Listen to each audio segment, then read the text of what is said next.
Hello Norway, and thank you very much for inviting me to present today at the evaluation day for the Erasmus Plus Youth in Action program, the entire program generation. We pre-recorded this presentation so that it can be subtitled for everyone to be able to follow along. 7 insights from 7 years of research. That's what I'm going to present today, but let me first explain very quickly what RAY actually is and what RAY stands for. So RAY, the name, is the abbreviation for Research-Based Analysis of European Youth Programs, a network that was founded in 2008 and has in the meantime grown to 36 partners in 34 countries, Norway included. A partner is always a national agency and one or several research partners. The network covers in the meantime 29 European languages, including Norwegian or Bokmål. And is built around program monitoring and program assessment. You see here the programs that we run at the moment. The ones on the left are monitoring strand, where we do regular monitoring of the Erasmus Plus Youth in Action program and the European Solidarity Corps, the 2 European youth programs. That's the core of what we do, and we have over time supplemented that with thematic projects. At the moment we run one on innovation, one on organizational learning and development, and one on participation and citizenship learning. And then we once in a while have special research projects, either because we have a specific research interest or because the situation dictates that. And one that is not surprising, I guess, is a research project on the impact of the coronavirus pandemic on youth work in Europe, called RAY Core. And just for you to see, not needed to go through the names in detail, but it really takes a village to raise a research project.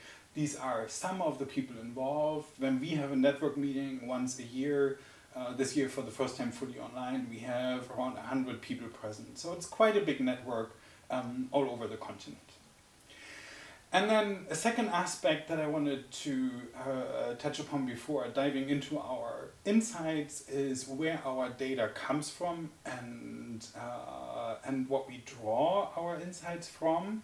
So just to give you an idea of the size of our data set, so for the current program generation, we have over those 7 years, from 2014 to 2020, surveyed more than 63,000 project participants across Europe from projects in Erasmus Plus Youth in Action.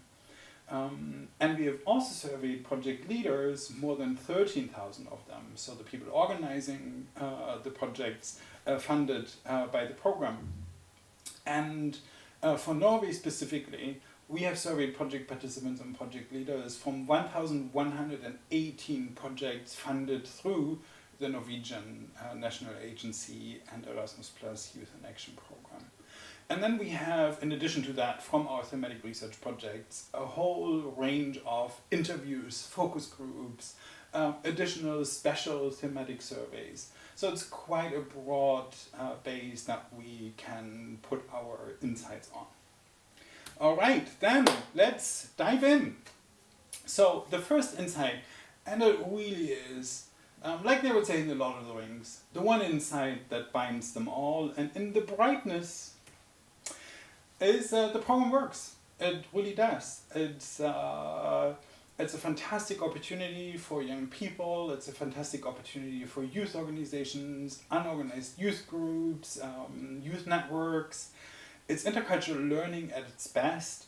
And just to give you a few glimpses at some of the data points that we have around intercultural learning. So here's one: I appreciate cultural diversity more than before the project, something that we asked project participants. And you see here from the most recent 2 survey rounds, one in 17-18, it was at 65.7%, and in 2019-20 at 66.7%. So 2/3 of the people who participate in a project funded by Erasmus Plus Youth in Action say afterwards, I appreciate cultural diversity more than before. The program is not only intercultural learning at its best, it's also non-formal education, non-formal learning at its best. I now understand the concept of non-formal education and learning better, is something that we ask participants. And you see here those who strongly agree with that statement are around 90% in the 2 last survey rounds that we conducted. But also project participants have learned more about how to foster non-formal learning in youth work. Again, very, very impressive numbers, with 90% saying, I strongly agree or agree with that statement. Intercultural learning at its best, non-formal learning at its best, but also youth work at its best.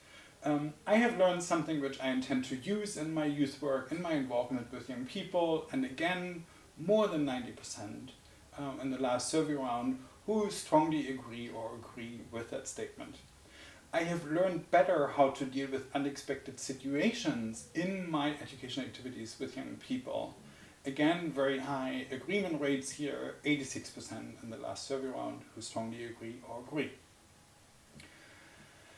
A boost for participation and citizenship, that's the final strength of the program that I want to bring to the table today. I engage in civil society more than before the project.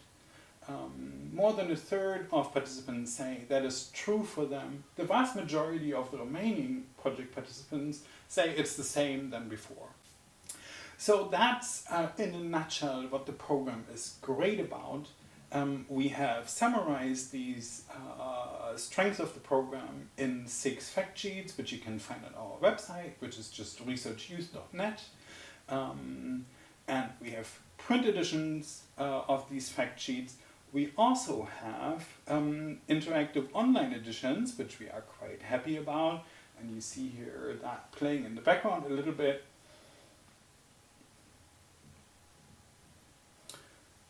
So whenever you need to convince a policymaker, convince an organization that hasn't yet participated in the program, convince your parents that what you're doing is fantastic, use these fact sheets, they really get that message across very, very easily.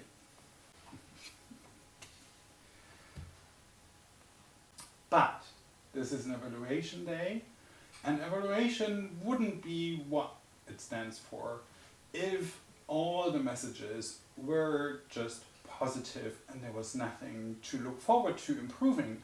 And of course there are also things in the program that are worth improving and that we should try and improve in the next program generation. So the next insights are about that. But keep in mind all the time, the main message of our data and our research really is the program works and is a fantastic opportunity for young people and youth organizations. So here are a couple of things that we can all collectively, us included, try and get better in the next program generation. And one of these is media literacy and digital literacy. And there's an interesting discrepancy here because project leaders have actually become more confident over the duration of this program generation that what they do with young people around media literacy is getting better. But young people themselves, the project participants, have not gotten more positive about this. And so there has over time been a stronger discrepancy between the assessment of project participants and project leaders, showing that there is a lack of awareness of that media literacy is actually problematic.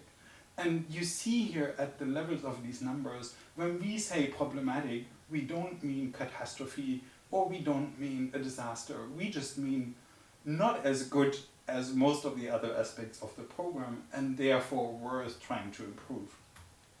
As most of the other aspects of the program and therefore worth trying to improve.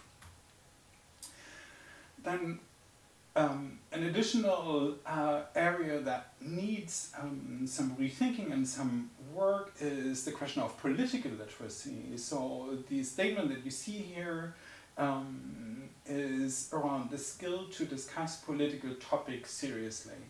And at the beginning of the program generation, the assessment of project participants and project leaders was very much aligned.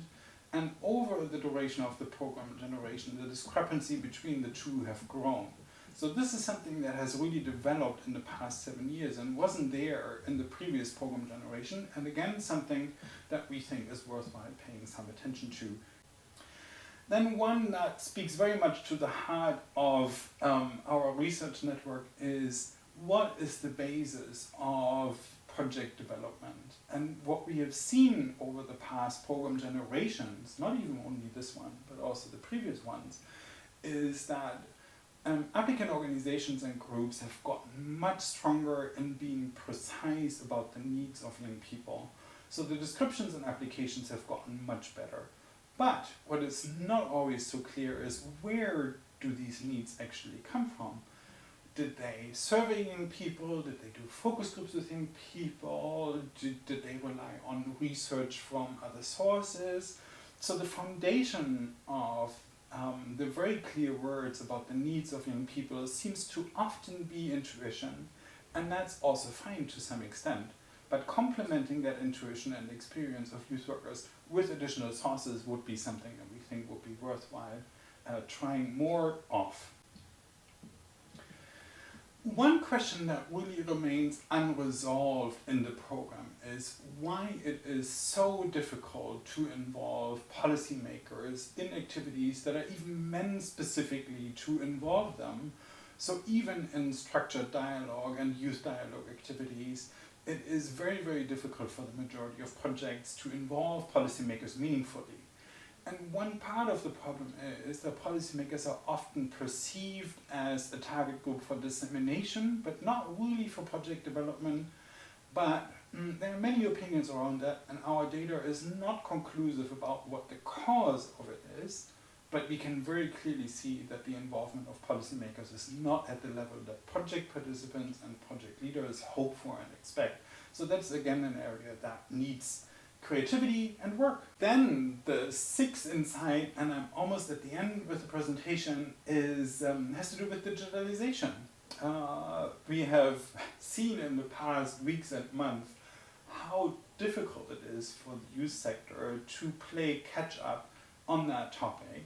It's a topic that the youth sector at large, maybe not so much in the Nordic countries, but in almost all other parts of Europe, has largely ignored. And that is really causing a difficult situation for us right now. So that's an area that needs investment, it needs resources, intellectual, financial, legal, technical, because almost in all areas of digitalization, the youth field is really behind what they could be and should be doing. And the final insight is very much fueled by and informed by the experiences of the past weeks and months and the effects of the coronavirus pandemic on young people and on youth work. And that insight is that youth work will need specific recovery support post-pandemic. We have seen many youth organizations and youth work organizations and networks, in particular those involved in international youth work, suffer very quickly and very harshly from the pandemic.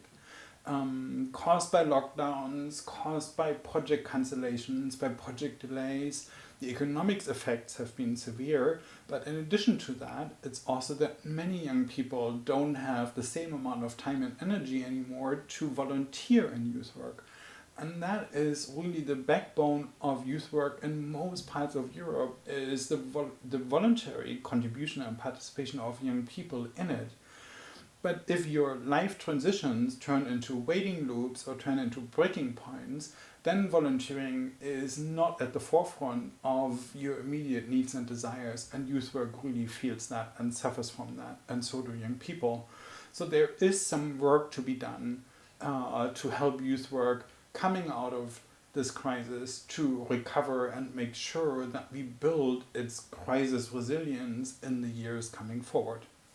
So to conclude, here are the 7 insights again in a quick run through. The program works, and it works excellently.